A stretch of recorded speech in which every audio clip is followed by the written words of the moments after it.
시편 61편은 앞서 살핀 많은 시편들처럼 고난 중에 하나님께 간구하며 하나님의 구원하심을 감사하는 내용으로 물론 되어 있습니다만은 독특하게도 인간 왕을 위한 내용을 담고 있습니다. 6, 7절에 비슷하게 63편도 보시면은 왕에 관한 내용이 그 시 끝에 나오는데 아울러서 63편의 주제가 61편, 62편의 주제와 밀접히 붙어 있습니다. 먼저 줄거리를 살피겠습니다. 이 시는 시인이 하나님께 드리는 기도로 되어 있습니다. 그래서 이 시에 나오는 주라고 하는 표현은 모두 시인이 하나님을 부르는 표현입니다. 영어로 하면은 you가 됩니다. you, your 이렇게 되는 겁니다.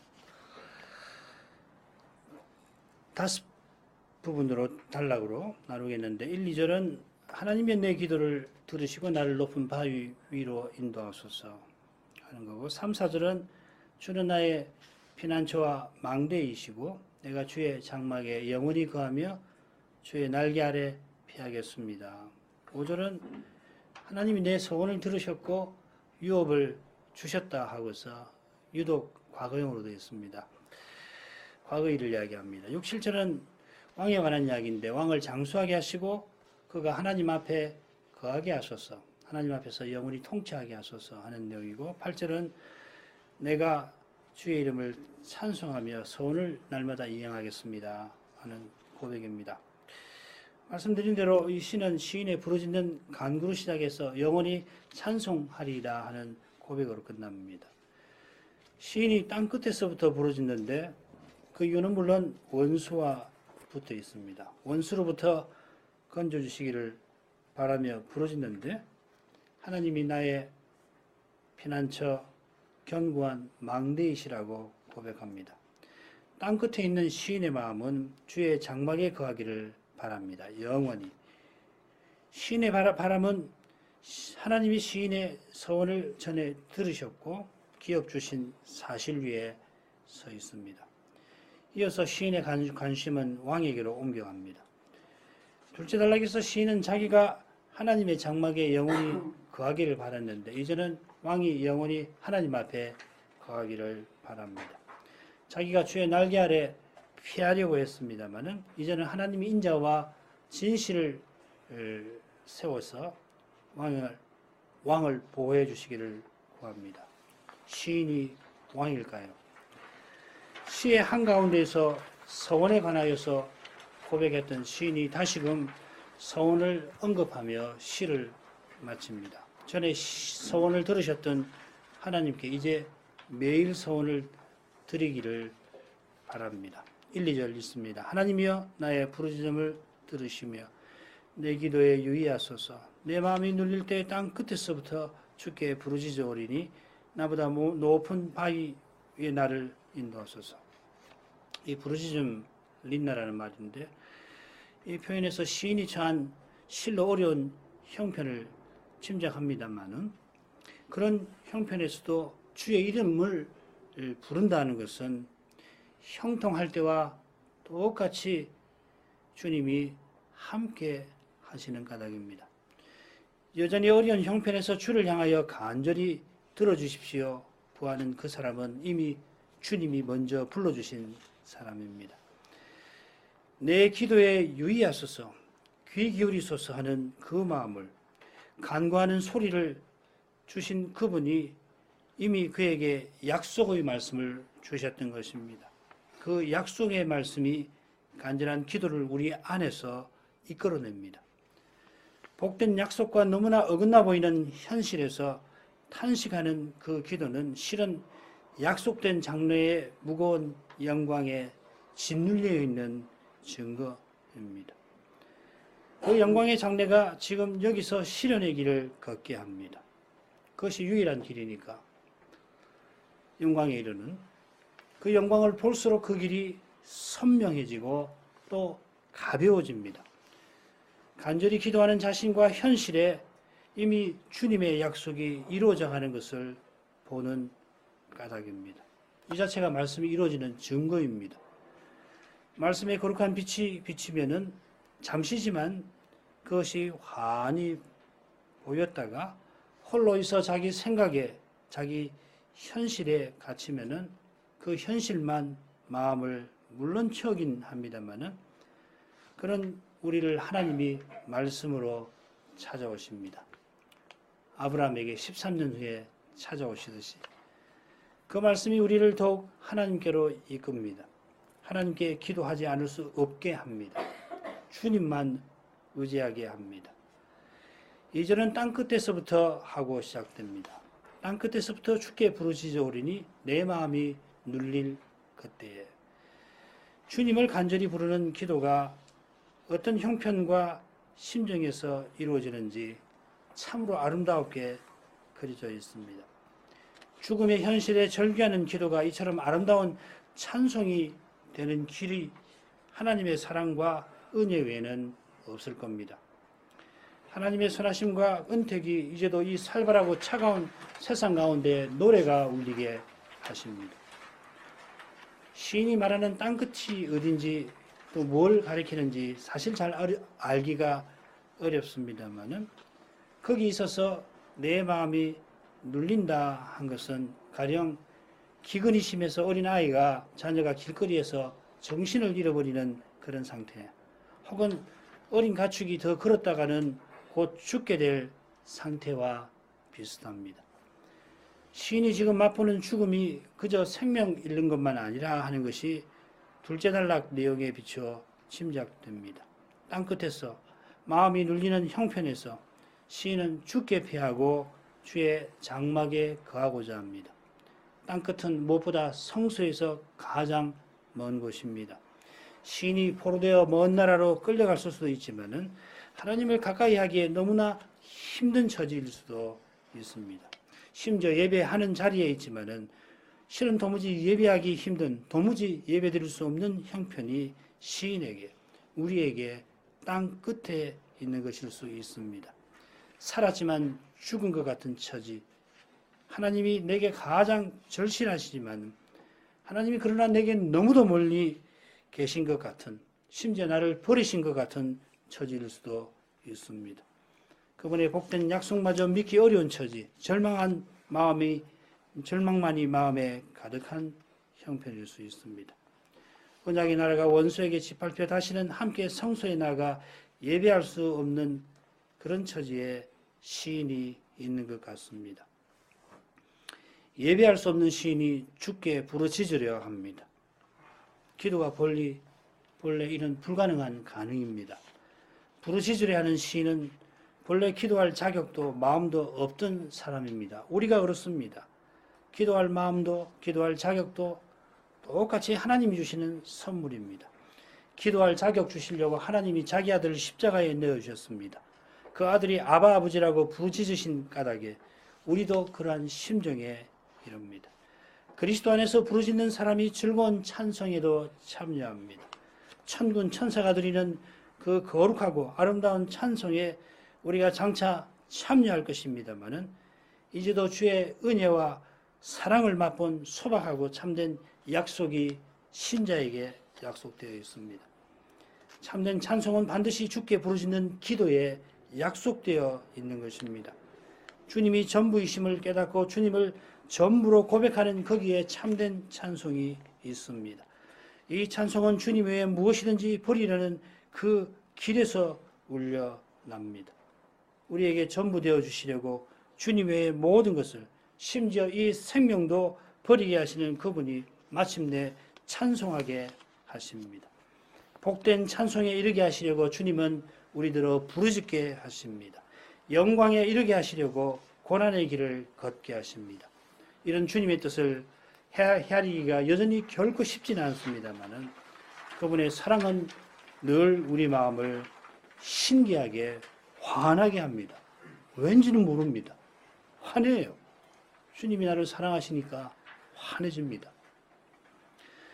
그 사랑이 시인들어 간구하게 하십니다. 나보다 높은 바위에 나를 인도하소서. 얼마나 높은 바위인지 굳이 말씀드리지 않아도 될 줄 압니다. 시인이 이르기를 구하는 바위는 나보다 높은, 내가 스스로 이루지 못하는 그런 것입니다. 우리에게 절실한 구원은 내가 이루지 못하는 그런 것입니다.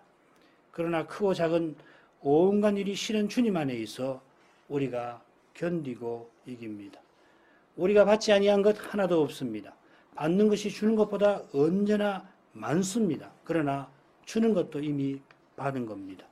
참으로 주는 그 마음은 무엇보다 받은 선물입니다. 주는 것이 받는 것보다 복됩니다. 항상 주시는 하나님은 찬송 받으실 분입니다. 하나님은 찬송받기 위하여 지으셨고 또 구원하십니다. 복 주시려고 지으셨고 구원하십니다. 그 복은 하나님 자신입니다. 우리는 악과 죄뿐입니다. 구원은 언제나 하나님께 그분의 사랑에 속합니다. 3, 4절 주는 나의 피난처시요 원수를 피하는 견고한 망대심이니이다. 내가 영원히 주의 장막에 거하며 내가 주의 날개 밑에 피하리이다. 땅 끝에서 부르짖는 시인의 마음은 피난처와 망대이신 하나님을 향합니다. 피난처라는 표현이 62편에 2번 나올 텐데 똑같이 왕을 노래하는 45편 다음인 46편에 인상 깊게 나옵니다. 바닷물이 흉흉하고 넘쳐 산이 요동하는 그런 환난 중에 곧 열방이 이방 나라가 언약의 나라를 무너뜨리려고 하는 그때에 시인은 하나님을 우리의 피난처라 고백하였습니다. 61편의 시인이 피하려 하는 원수가 이방 나라들이라 하는 사실이 왕을 위한 간구에도 암시되어 있습니다. 원수를 피하는 망대는 원수가 저 아래 망연히 올려다보는 그러한 모습을 떠오르게 합니다. 원수가 여전히 기세등등한 그 점에서 현실은 달라진 게 없습니다만 기세등등한 원수가 주님의 발 아래에 있는 그 사실이 현실을 전혀 달라지게 합니다. 믿음의 눈이 있어야 보아야 할 것을 봅니다. 믿음은 개인의 주관이나 편견이 아닙니다. 참된 현실을 보는 참된 눈입니다. 성신과 말씀은 믿음이 바르게 보게 하는 빛입니다. 견고한 망대라는 표현이 똑같이 잠언 18장에 나오는데 시인이 피하고자 하는 견고한 망대가 무엇인지 거기 분명히 드러납니다. 여호와의 이름은 견고한 망대라. 의인은 그리로 달려가서 안전함을 얻느니라. 바로 이어 11절 잠언 18장 11절에 부자의 재물이 부자에게 견고한 성이라는 말씀이 나오는데 연약한 인생은 재물이나 혹은 말의 힘이나 관원의 권력을 의지합니다마는 그런 것들은 힘없는 소멸할 육체에 불과하고 오직 하나님이 구원을 주시는 신이시고 생명을 주시는 영이십니다. 하나님을 영이라 신이라 루아흐라고 할 때는 무엇보다 구원과 생명, 참된 생명을 주시는 분이라는 뜻입니다. 안 보이시는 분 아니라는 뜻이 가장 중요한 게 아니고 성경에서 하나님을 신이시라, 영이시라, 성신이시라 할 때는 가장 큰 뜻이 뭐냐면은 육신과 달리 생명을 주시는 분, 구원을 주시는 분이라는 뜻입니다. 하나님을 견고한 망대로 삼는 사람이 의인이고 그는 참된 안전, 영원한 안전을 얻습니다. 5절은 사절과 아름다운 줄거리를 3절은 3절과 아름다운 줄거리를 만들고 있습니다. 3절 전반절에 피난처라는 말이 나오는데 4절 후반절에 보면 피하리라 하는 고백으로 이어집니다. 똑같은 말입니다. 견고한 망대는 영원한 거처인 장막과 붙어 있습니다. 모든 것이 무너져도 무너지지 아니하는 것이 곧 주의 장막입니다. 왜 그렇습니까? 거기 주님이 계셔서 그렇습니다. 하나님이 그 성중에 거하심에 성이 요동치 아니할 것이라. 그처럼 하나님을 모신 사람, 하나님이 함께 하시는 사람은 요동치 아니합니다. 하나님이 계시니까 거기가 천국입니다. 천국이 천국입니다. 하나님이 우리와 함께 하시니 우리가 하나님 곁에 거합니다. 내가 영원히 주의 장막에 거하리라 번역하였는데 간구하는 기도로도 새길 수 있습니다. 내가 영원히 주의 장막에 거하게 하옵소서. 거하기를 바라는 심정에서 자연히 거하기를 간구하는 기도가 나옵니다. 영원히 주의 성막에 장막에 거하려는 심정은 주의 날개 밑에 피하려는 마음과 붙어 있습니다. 주의 날개는 여호와께서 광야의 이스라엘을 인도하시던 일에서 나오는 이미지입니다. 여호와께서 영광구름으로 이스라엘을 보호하고 인도하셨는데 독수리 날개로 그들을 업어 이끄셨습니다. 이 이미지에는 어미새와 새끼새의 관계가 암시되어 있습니다. 주의 날개 아래는 거룩한 사랑이 가득합니다. 그 사랑이 죽게 피하는 우리를 넉넉히 구원하십니다. 그 어떤 현실도 우리를 주님의 사랑에서 빼앗지 못합니다. 그 사랑에서 주님은 우리의 구원을 위하여 십자가도 지셨습니다. 우리를 위하여 부활하신 주님이 주님을 바라는 우리를 절대로 외면하실 리가 없습니다.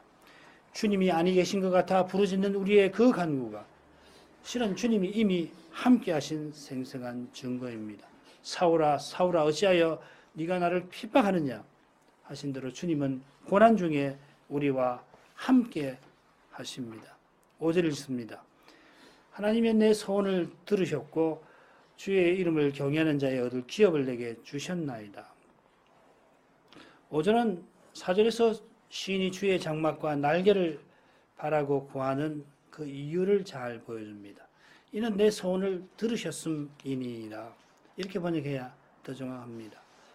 시인의 소망이 하나님이 행하신 구원과 베푸신 사랑에 있습니다. 그 사랑이 있어 우리의 소망이 부끄럽게 아니할 것입니다. 우리의 소망은 혹시 이루어질까 이루어지지 않을까 의심하면서 그러나 그저 바라는 그런 것이 아니라 영혼의 닷 같아서 튼튼하고 견고하여 휘장 안에 들어가는 그런 것입니다. 우리의 소망이 우리를 지금 하나님께로 하늘의 하나님께로 이끌고 있습니다. 소망이 주님 다시 오시는 그날과만 붙어 있는 게 아니라 지금도 우리의 영혼을 흔들리지 않게 닷같이 우리를 꼭 붙들어서 또한 하나님에게로 나아가게 합니다. 이미 여기서 실현되어 가는 소망인 셈입니다. 이걸 가장 생생하게 보여주는 것이 부활의 그리스도가 영광의 소망으로 우리 안에 계신다는 것입니다. 장차 우리가 그리스도와 같아집니다마는 이미 그리스도를 본받음으로써 우리는 저 영광으로 나아가고 있습니다. 비슷하게 바울은 할 수만 있다면 그리스도의 남은 고난을 자기 육체에 다 채워서 영광의 미래를 가까이 당겨보려고 합니다. 얼마나 위대한 생각입니까? 내가 그리스도를 본받아 고난받으면 예수의 죽음을 내 육체에 짊어지면 그만큼 그리스도와 같아지는 부활은 가까워진다는 겁니다. 사도가 기꺼이 고난받으려 한 그 심정을 우리도 소원하려 할 것입니다. 장차 우리가 틀림없이 부활하리라는 확신이 주님이 십자가 지시고 부활하신 그 사실에 있듯이 시인도 하나님이 하신 구원을 위해서 장차 주의 장막에 영원히 거하기를 바랍니다. 시인은 하나님이 내 소원을 들으셨다고 고백합니다. 언제 어떤 소원을 시인이 했는지 우리가 정확하게 알기는 어렵습니다만 이 시 끝을 보면 매일 소원을 이행할 뜻을 밝힌 데서 무슨 말입니까? 매일 소원제를 드리겠다는 그 심정을 통해서 시인이 전에 어떤 소원을 했는지 얼마나 중요한 소원인지를 충분히 짐작할 수 있습니다. 아무나 하는 소원 아닙니다. 이게. 사실 시인이 말하는 매일은 영원히 이어지는 날들입니다. 이런 데서 시인이 전에 서원하며 하나님께 바란 것이 영원한 구원과 붙어 있음을 확인합니다. 이는 주의 이름을 경외하는 자의 얻을 기업을 내게 주셨다 하는 고백과도 이어집니다. 번역을 고치면 주께서 주의 이름을 경외하는 자들에게 유업을 주셨습니다. 주께서 주의 이름을 경외하는 자들의 유업을 주셨습니다. 내게 주셨다 되어 있지 않고 뭐 그렇다고 하더라도 그렇게 번역 못하는 건 아닙니다만은 오히려 경건한 자들에게 주신 것으로 볼 수 있습니다. 주의 이름을 경외하는 자들이 시편 60편 4절에 나온 것을 기억하실 겁니다. 60편의 시인은 하나님이 주를 경외하는 자에게 길을 세워주셔서 원수들의 활에서 건져주시고 그들을 사랑하심으로 구원하시고 응답해 주실 것이다. 그들과 늘 교통하실 것임을 구하였습니다. 시인이 다윗이라면은 아마 자기가 왕 되기 전에 유다 광야에서 유리할 때 자기와 처음에 함께하던 그 소년들, 그리고 곧 이어서 자기처럼 기업의 땅에서 쫓겨나서 자기에게 다윗의 부모 친지와 함께 찾아왔던 그 백성들을 위하여서 하나님께 서원한 것 같습니다. 그때 하나님이 자기에게 기름 부으신 뜻대로 자기를 유다 나라로 돌아가게 하시고 지금 자기와 함께 있는 이들에게 기업의 땅을 주실 것을 구했을 것입니다. 그런 서원을 하나님이 들으신 사실을 기억하면서 다윗은 지금 나라를 세워나가는 과정에서 안팎으로 겪는 힘든 현실 가운데에서 복된 소망을 확신합니다. 물론 시인이 반드시 다윗이라고 고집할 이유는 없습니다. 이 주제는 6, 7절에서 좀 더 생각할 것입니다. 6절, 7절 주께서 왕으로 장수케 하사 그 나이 여러 대에 미치게 하시리이다. 저가 영원히 하나님 앞에 거하리니 인자와 진리를 예비하사 저를 보호하소서. 이 단락에 중요한 표현들이 이미 둘째 단락에 나옵니다. 비슷하게 시인이 영원히 하나님의 장막에 거하기를 바랐는데 왕이 영원히 하나님 앞에 거하기를 구합니다. 시인이 하나님의 날개 아래 피하기를 바랐던 것처럼 하나님이 인자와 진실을 나타내어 왕을 보호하시기를 구합니다. 왕으로 장수케 하사 그 나이 여러 대에 미치게 하옵소서 하는 이 간구는 왕이 잘 되고 그의 왕조가 길이 이어지는 것을 바라는 겁니다. 외국도 그렇습니다만 우리나라도 만세라는 말 하잖아요. 만세, 왕이여 만세. 영국도 보면 영국 국왕이 long live 이렇게 이야기하잖아요. 오래 사십시오. 왕조가 길어지는 것을 바라는 것입니다만은 여러 대에 미친다, 대대로 미친다는 이 표현은 시인의 간구가 그저 당대의 왕을 위한 것만이 아님을 보여줍니다. 이는 저가 영원히 하나님 앞에 거하게 하소서 하는 표현에서도 분명해집니다. 여기 거함은 4절에서 시인이 장막에 거하는 것과는 조금 다릅니다. 다른 용어입니다. 보좌에 앉음 혹은 통치함을 뜻합니다. 시인은 왕이 영원히 하나님 앞에서 통치하기를 구합니다. 이 간구는 무엇보다 다윗 언약의 핵심과 붙어 있습니다. 대상 역대기상 17장 14절 내가 영영이 그를 내 집과 내 나라에 세우리니 그 위가 영원히 견고하리라. 다윗이 여호와를 위해서 성전을 짓겠다고 아뢰니까 여호와께서 다윗의 씨 곧 다윗의 아들 중 하나더러 성전을 세우게 하겠다 하시고 그의 위를 견고하게 하리라. 영원히 견고하게 하리라 하셨습니다. 게다가 금방 읽은 말씀대로 다윗의 씨를 나의 집과 나의 나라 위에 세우리라 하십니다. 이 예언은 다윗 왕위를 넘었습니다. 다윗 왕위가 어떻게 이런 걸 할 수 있습니까? 예언된 다윗의 씨는 내 집, 내 나라, 하나님의 집과 나라를 다스릴 것입니다.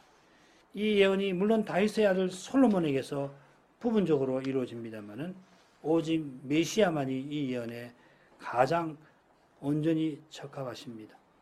과연 오신 메시아는 하나님의 집에서 사원으로 충성한 모세와 달리 그의 집 맡은 그의 집 위에 앉은 아들로 충성하시는데 하늘에서 아버지 우편에 좌정하십니다. 보좌에 앉아 계십니다.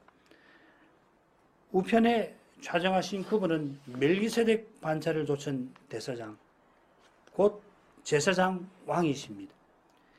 이런 예언을 누구보다 잘 알았을 다윗이 시편 61편의 시인 같습니다. 이 예언이 이루어져야 시인이 둘째 단락에서 바라던 일도 이루어질 것입니다. 다윗의 후손이 오셔서 하나님의 집을 세우시고 하나님 나라를 세우셔서 영원히 하나님의 장막에 가는 일이 이루어졌습니다. 히브리서 6장 20절 그리로 휘장 안으로 하늘 성소에 있는 휘장 안으로 앞서가신 예수께서 멜기세덱 반차를 쫓아 영원히 대제사장이 되어 우리를 위하여 들어가셨느니라. 그분이 영원한 대제사장 되셨기에 그분 안에서 우리가 영원히 하나님의 집에 거합니다. 그분이 하나님의 집인 우리를 영원히 다스리십니다. 성전은 우리를 가리킵니다. 시인은 인자와 진리를 예비하사 저를 보호하소서 하고 구합니다. 이 예비한다는 말이 그다지 와닿지는 않습니다. 임명한다 하는 표현이 더 나아 보입니다. 하나님이 인자와 진리를 임명하셔서 다윗의 후손을 보호해달라 하는 것입니다. 이 표현과 비슷한 표현이 89편에 나오는데 한번 보죠. 인자함과 진실함이 주의 앞서 행하나이다. 인격체같이 묘사합니다. 나의 성실함과 인자함이 저와 함께 하리니. 시인이 이런 표현들로 무엇을 말하려 했는지 저는 잘 모릅니다만은 짐작을 할 뿐입니다만은 다윗의 후손이 오셔서 시인도 다 알지 못했을 일을 드러내셨습니다. 요한복음 1장 14절입니다. 말씀이 육신이 되어 우리 가운데 거하심에 우리가 그 영광을 보니 아버지의 독생자의 영광이요 진리와 은혜와 진리가 충만하더라. 메시아는 인자와 진실이 충만한 여호와, 바로 그분이 육신 되신 분입니다. 그분 안에서 하나님의 모든 약속이 예가 되었습니다. 하나님의 언약이 이루어졌습니다. 바로 여기에 하나님의 인자함과 진실함이 온전히 드러납니다. 베드로가 전한 대로, 고넬료에게 전한 대로 이는 하나님이 함께 하셨습니다. 하나님이 예수와 함께 하셔서 친히 언약을 이루시고 약속한 복을, 구원을 주십니다. 이는 시인이 생각하던 것이나 구하던 것에 넘치는 것입니다. 마지막 8절, 그리하시면 내가 주의 이름을 영원히 찬양하며 매일 나의 서원을 이행하리이다. 시인은 하나님이 언약 이루실 일을 의지하면서 하나님을 찬송하며 예배하려는 심정을 아뢰입니다. 그냥 주를 찬송한다 아니하고 주의 이름을 찬송한다 표현한 것은 하나님이 다윗과 언약 맺으신 그것을 이루시고 이루실 그 사실과 붙어 있습니다. 주의 이름은 주의 영광처럼 하나님이 자기를 드러내신 것, 특별히 약속하신, 말씀하신 대로 이루신 것을 가리킵니다. 영원히 주의 이름을 찬양한다는 것은 영원히 주의 장막에 거하게 되는 것과 붙어 있습니다만은 살아생전 늘 찬송하려는 심정을 또한 표현합니다. 그 심정이 매일 소원하려는 데에서 잘 드러납니다. 앞서도 말씀드렸습니다만은 소원을 이행한다는 것은 하나님이 자기가 간절히 구한 그 일을 하나님이 이루어 주셔서 소원한 대로 제사 드린다 하는 뜻입니다. 하나님이 이렇게 해주시면 제가 서원제를 드리겠습니다. 그 말입니다. 매일 제사 드리는 것이 결코 작고 쉬운 일이 아닌 것을 잘 아실 겁니다. 시인이 왕이니까 매일 서원제를 드릴 수 있을 겁니다. 시인이 언약궤를 안치한 예루살렘 장막에서 레위 제사장들 들어 매일 찬미의 상번제를 드리게 한 그 인물 다윗이라고 한다면은 여러 추석가들의 주장대로 찬양의 서원제를 매일 드렸을 수도 있습니다. 시인이 바라던 그 일이 이루어진 지금 히브리서의 선지자는 우리들어 이 시인과 같이 찬송하라 권합니다. 히브리서 13장 14, 15절 우리가 여기는 영구한 도성이었고 오직 장차 올 것을 찾나니 이러므로 우리가 예수로 말미암아 항상 찬미의 제사를 하나님께 드리자. 이는 그 입술을 증거하는 고백하는 입술의 열매니라. 새 언약을 세우신 예수로 말미암아 새 언약 백성된 우리는 찬송의 제사를 하나님께 드리면서 영원한 도성으로 나아갑니다. 제사 드린다는 것은 하나님께로 가까이 나아가는 것입니다. 참으로 예배하는 찬송하는 교회와 신자는 영원한 하늘로 나아가고 있습니다. 그 나라에 이르기까지 13절 우리가 그 능력을 지고 영문 밖으로 그에게 나아가야 합니다마는 무슨 말입니까? 우리의 십자가를 지고 주님을 따라가야 합니다마는 그래서 울면서 찬미의 제사를 드려야 합니다마는 때로는 이것이 예배를 제대로 드리는 건가 하는 생각이 들 만큼 눈앞의 현실이 말씀과 심히 어긋나 보이긴 할지라도 예수로 말미암아 그 제사를 받으신 하나님이 우리를 약속하신 나라로 틀림없이 이끄십니다. 하나님이 우리를 주님에게로 이끄시려고 예수를 십자가에 내어주셨듯이 우리로 기도할 수 없는 절망적인 형편에서 기도하게, 노래할 수 없는 슬픈 처지에서 찬송하게 하십니다. 기도하겠습니다. 거룩하신 하나님, 기도할 수 없는 절망의 현실에서 시인들어 간구하게 하신 그 거룩한 사랑으로 마침내 다윗의 후손을 이 세상에 보내어서 저희가 그 예수로 말미암아 노래할 수 없는 사망의 그늘에서 주님을 찬송하게 하십니다. 그리스도 안에서 하나님을 예배할 자격을 얻게 하시고 성신으로 하나님을 부르게 하십니다. 구원이 오직 하나님께 있습니다. 하나님의 신실하심과 인자하심에 우리의 구원이 있습니다. 그 인자와 진실이 독생자에게 충만히 드러났고 이제도 그러하십니다. 우리가 예수의 능력을 지고 예수의 죽음을 육체에 짊어지고 주님에게로 나아가야 합니다마는 바로 거기에 이미 하나님의 언약이 이루어져 가고 있습니다. 하나님은 사랑이 실로 많으시니 틀림없이 우리의 이 간절한 기도를 속히 들으실 줄 믿습니다. 예수님 이름으로 기도합니다. 아멘.